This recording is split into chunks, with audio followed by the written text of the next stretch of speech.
Electric current and it's എഫക്ട്സിന്റെ അവസ്ഥ എന്താണ്? ഓർമ്മയുണ്ടെന്ന് വിചാരിക്കണം എല്ലാവർക്കും. നമ്മൾ ഓൾമോസ്റ്റ് കുറേ ടോപ്പിക്സ് ഒക്കെ ഇതിൽ പഠിച്ചു കഴിഞ്ഞിരുന്നു. അപ്പൊ നമുക്കൊന്ന് നോക്കാം.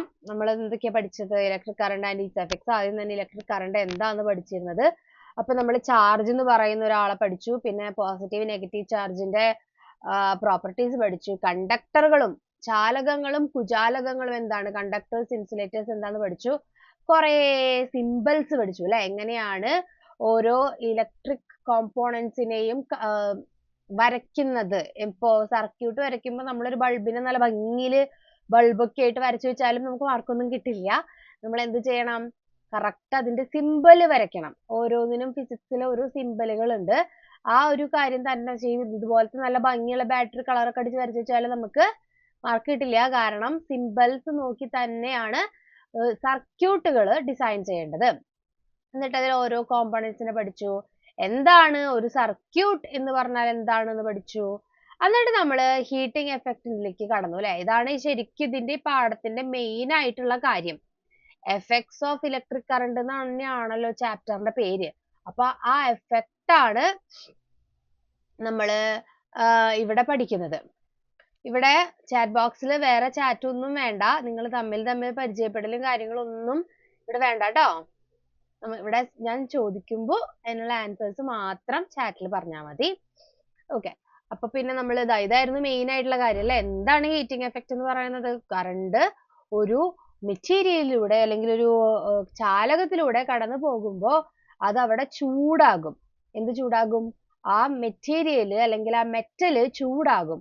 ഈ ചൂടാക്കുന്ന പ്രതിഭാസത്തിനെയാണ് ഇലക്ട്രിക് കറണ്ടിന്റെ ഹീറ്റിംഗ് എഫക്റ്റ് എന്ന് നമ്മൾ പറഞ്ഞത്. ഓക്കെ. അപ്പോ അതെപ്പോഴും ഓർത്തിരിക്കുക. ഇത് വളരെ വളരെ ഇമ്പോർട്ടന്റ് ആയിട്ടുള്ള കാര്യമാണ്.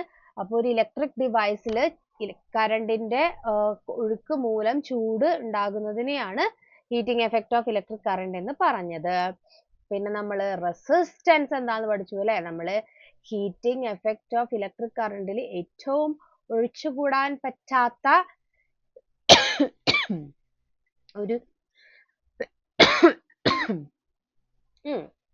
ഒരു ആളാണ് റെസിസ്റ്റൻസ് അല്ലെങ്കിൽ പ്രതിരോധം എന്ന് പറയുന്നത്. ഈ റെസിസ്റ്റൻസ് ഉള്ളത് കൊണ്ട് മാത്രമാണ് ഈ ഹീറ്റിംഗ് എഫക്റ്റ് എന്ന് പറയുന്ന ഒരു സംഭവം അവിടെ നടക്കുന്നത്. റെസിസ്റ്റൻസ് ഇല്ല എങ്കിൽ ഹീറ്റിംഗ് എഫക്റ്റ് നടക്കില്ല. അതായത് ഒട്ടും റെസിസ്റ്റൻസ് ഇല്ല, കറണ്ടിന് സുഖമായിട്ട് പോവാം. പിന്നെ എന്തിനാ കറണ്ട് ഒന്നിനെയും ചൂടാക്കില്ല? മനസ്സിലായോ? ചൂടാക്കുന്നത് എന്തുകൊണ്ടാ? കറണ്ടിന് പോകാൻ ബുദ്ധിമുട്ട് വരുമ്പോഴാണ് കറണ്ട് അവിടെ കൂടുതൽ വർക്ക് ചെയ്യേണ്ടി വരുന്നതും ആ കൂടുതൽ എടുക്കുന്ന വർക്ക് ആ എനർജി ചൂടായിട്ട് മാറുന്നതും ഇതൊക്കെയും സംഭവിക്കുന്നത് റെസിസ്റ്റൻസ് ഉള്ളത് കൊണ്ടാണ്. പ്രതിരോധം എന്ന് പറയുന്ന ഒരു സംഭവം അവിടെ ഉള്ളത് കൊണ്ടാണ് ഇതെല്ലാതും സംഭവിക്കുന്നത്. ഒട്ടും പ്രതിരോധം ഇല്ലാത്തൊരവസ്ഥ എന്ന് പറഞ്ഞു കഴിഞ്ഞാൽ അതിൽ കൂടെ കറണ്ടിന് നല്ല എളുപ്പത്തിൽ പോവാം. അപ്പൊ പിന്നെ കറണ്ടിന് ഈ പ്രശ്നങ്ങളൊന്നുമില്ല, ചൂടാവണ്ട, ഒന്നും പ്രശ്നമില്ല. മനസ്സിലായോ? അപ്പോ റെസിസ്റ്റൻസ് എന്ന് പറയുന്നത് ഹീറ്റിംഗ് എഫക്റ്റ് ഓഫ് ഇലക്ട്രിക് കറണ്ടിൽ വളരെ ഇമ്പോർട്ടന്റ് ആയിട്ടുള്ള ഒരു കാര്യമാണ്. അപ്പൊ അത് നമ്മൾ എന്തായാലും അറിഞ്ഞിരിക്കണം. എന്താണ് റെസിസ്റ്റൻസ്, എന്താണ് അതിന്റെ യൂണിറ്റ്, ഇതൊക്കെ നമ്മൾ അറിഞ്ഞിരിക്കണം കേട്ടോ. ഓക്കെ. അപ്പൊ നമ്മൾ റെസിസ്റ്റൻസിനെ പറ്റി പഠിച്ചു. എന്താണ് റെസിസ്റ്റൻസിനെ ബാധിക്കുന്ന ഘടകങ്ങൾ നമ്മൾ പഠിച്ചു അല്ലെ. അത് നമ്മൾ ഒരുപാട് സമയം എടുത്ത് നല്ല പോലെ പഠിച്ചതായിരുന്നു. അപ്പൊ ഇത് ആർക്കെങ്കിലും ഒക്കെ നോട്ട്സ് ക്ലാസ്സസ് ഒക്കെ മിസ്സായിട്ടുണ്ടെങ്കിൽ എന്തായാലും വീഡിയോ കാണണം. കാരണം നമ്മൾ നല്ല എക്സ്പ്ലെയിൻഡ് ആയിട്ട് ഡീറ്റെയിൽഡ് ആയിട്ട് പഠിച്ചിട്ടുണ്ടായിരുന്നു. അത് മാത്രമല്ല, നിങ്ങൾ എല്ലാവരും ഒരു നോട്ടൊക്കെ എന്തെങ്കിലുമൊക്കെ കീപ്പ് ചെയ്യുന്നുണ്ട് എന്ന് ഞാൻ വിചാരിക്കുന്നു. കാരണം നമുക്ക് ഞാനിങ്ങനെ ഓരോ ദിവസം വന്ന് പറഞ്ഞിട്ട് പോകും, നിങ്ങളിങ്ങനെ കേട്ടിരിക്കും, പിന്നെ അത് നിങ്ങൾ മറക്കും. നമുക്ക് പഠിക്കണത് എല്ലാതും അപ്പൊ തന്നെ തലയിൽ ഓർത്തിരിക്കാൻ പറ്റില്ലല്ലോ.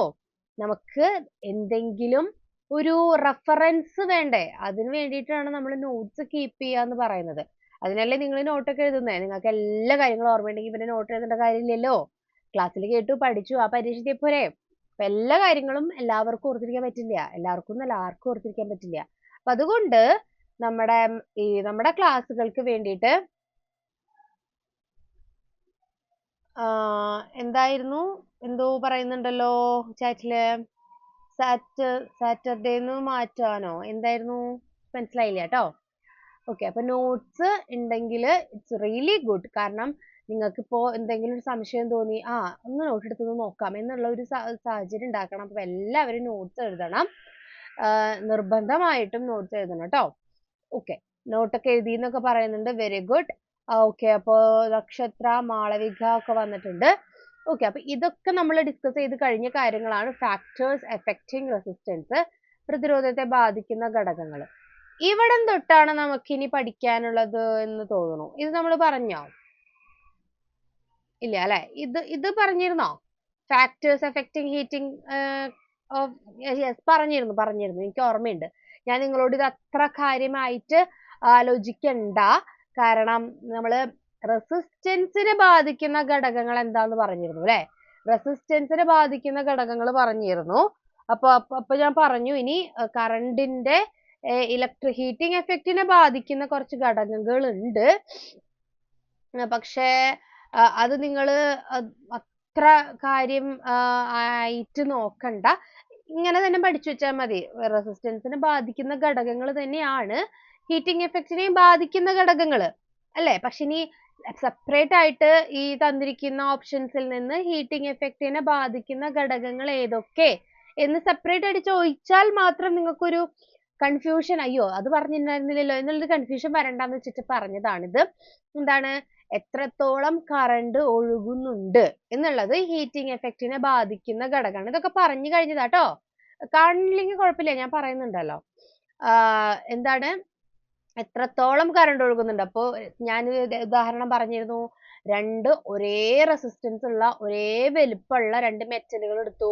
ഒന്നിലൂടെ 10 ആംപിയർ കറണ്ടും ഒന്നിലൂടെ 20 ആംപിയർ കറണ്ടും ഒരേ സമയം കടത്തിവിട്ടു. ഒരേ സമയത്തേക്ക് കടത്തിവിട്ടു. 5 മിനിറ്റ് ആണ് അതിൽ കൂടെ ഒഴുകുന്നത്. ഏതായിരിക്കും ചൂടാവുന്നത് കൂടുതൽ? 20 പോയതാണ്. കാരണം അതിലൂടെ കൂടുതൽ കറണ്ട് പോകുന്നുണ്ടെങ്കിൽ അവിടെ കൂടുതൽ ചൂട് പ്രൊഡ്യൂസ് ചെയ്യും. അപ്പൊ അത് നിങ്ങൾ മനസ്സിലാക്കണം. കൂടുതൽ കറണ്ട് ഒഴുകുന്നുണ്ടെങ്കിൽ കൂടുതൽ ചൂട് പ്രൊഡ്യൂസ് ചെയ്യും. അപ്പൊ എമൗണ്ട് ഓഫ് കറണ്ട് എന്ന് പറയുന്നതിന്റെ വേറൊരു പേരാണ് മാഗ്നിറ്റ്യൂഡ് ഓഫ് കറണ്ട്. മലയാളം മീഡിയക്കാർക്കാണെങ്കിൽ കറണ്ടിന്റെ തോത് എന്നുള്ളതായിരിക്കും നമ്മൾ പറയുന്നത്. മാഗ്നിറ്റ്യൂഡ് ഓഫ് കറണ്ട് ഇത് കൂടുതലാണെങ്കിൽ ചൂടുണ്ടാകുന്നതും കൂടും. ഇനി റെസിസ്റ്റൻസ്, കൂടുതൽ റെസിസ്റ്റൻസ് ഉള്ള ഒരു മെറ്റീരിയൽ ആണെങ്കിൽ അതിലൂടെ കറണ്ട് ഒഴുകിയാൽ കൂടുതൽ ചൂട് പ്രൊഡ്യൂസ് ചെയ്യും. അപ്പൊ റെസിസ്റ്റൻസ് ആണ് അടുത്ത ഘടകം. ഇനി സമയം, എത്ര നേരം ഒഴുകുന്നുണ്ട്. 10 മിനിറ്റ് ഒഴുകുന്നതും അരമണിക്കൂർ ഒഴുകുന്നതും തമ്മിൽ വ്യത്യാസമുണ്ട്. 10 മിനിറ്റ് ആണെങ്കിൽ അത്ര ചൂടുണ്ടാവില്ല. അരമണിക്കൂറൊക്കെ ഒഴുകുന്നുണ്ട് ഒരു മെറ്റീരിയലിലൂടെ കറണ്ട് എങ്കിൽ ചൂട് കൂടുതൽ ആയിരിക്കും. അപ്പൊ ഇത്രയും കാര്യങ്ങളാണ് നമ്മൾ കഴിഞ്ഞ ക്ലാസ്സിൽ പറഞ്ഞത്. ഇത് പറഞ്ഞിരുന്നോ? എത്ര പേർക്ക് ഓർമ്മയുണ്ടെന്ന് നോക്കട്ടെ. മെൽറ്റിംഗ് പോയിന്റ് നമ്മൾ ഡിസ്കസ് ചെയ്ത കാര്യമാണോ അല്ലയോ എന്നൊന്ന് വേഗം പറഞ്ഞേ. എത്ര പേർക്ക് ഓർമ്മയുണ്ടെന്നൊന്ന് നോക്കട്ടെ ഞാന്. എത്ര പേർക്ക് ഓർമ്മയുണ്ട് മെൽറ്റിംഗ് പോയിന്റ് ദ്രവണാങ്കം ഞാൻ പറഞ്ഞിരുന്നോ? എത്ര പേർക്ക് ഓർമ്മയുണ്ടെന്ന് നോക്കട്ടെ, വേഗം പറഞ്ഞോളൂ. ദ്രവണാങ്കത്തിനെ പറ്റി നമ്മൾ ക്ലാസ്സിൽ ഡിസ്കസ് ചെയ്തിരുന്നോ ഇല്ലയോ? നോക്കട്ടെ. ഇത് ഇടാട്ടോ, ഇത് ഇന്നിടാം. ഞാൻ കുറച്ചും കൂടി നോട്ട്സ് ആഡ് ചെയ്യാനുണ്ടായിരുന്നു, അതുകൊണ്ടാണ്. ദ്രവണാങ്കം എടുത്തു എന്ന് പറയുന്നുണ്ട് കുറച്ച് പേര്. എടുത്തിട്ടുണ്ടോ? ദ്രവണാങ്കം എടുത്തിട്ടുണ്ടോ?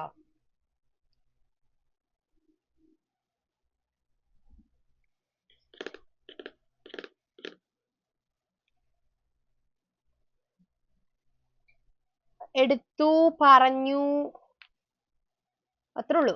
2 പേർക്ക് ഓർമ്മയുള്ളൂ. 2 പേരെ പറയണുള്ളൂ എടുത്തിട്ടുണ്ടെന്ന്. ബാക്കി ഇതിൽ ഇവിടെ 32 പേരുണ്ട്. ബാക്കി 30 പേരും കഴിഞ്ഞ ക്ലാസ്സിൽ ഉണ്ടായിരുന്നില്ലേ? ഉണ്ടോ ഇല്ലയോ എന്ന് പറ. എനിക്ക് എല്ലാവരുടെ ഉത്തരവും വേണം. നിങ്ങൾക്ക് ഓർമ്മയുണ്ടോ എന്ന് നോക്കണ്ടേ? നമ്മൾ കഴിഞ്ഞ ക്ലാസ് എന്ന് പറയുന്നത് കഴിഞ്ഞതിന് മുന്നത്തെ ആഴ്ചയായിരുന്നു അല്ലേ? അപ്പോ നിങ്ങൾക്ക് ഓർമ്മയുണ്ടോ? നോട്ട്സ് ഗ്രൂപ്പിൽ ഇടാലോ. ഞാൻ ഓൾമോസ്റ്റ് ഗ്രൂപ്പിൽ ഇട്ടിട്ടുണ്ട്. ഇതെല്ലാം ഇട്ടിട്ടുണ്ടെന്നാണ് എനിക്ക് തോന്നുന്നത്.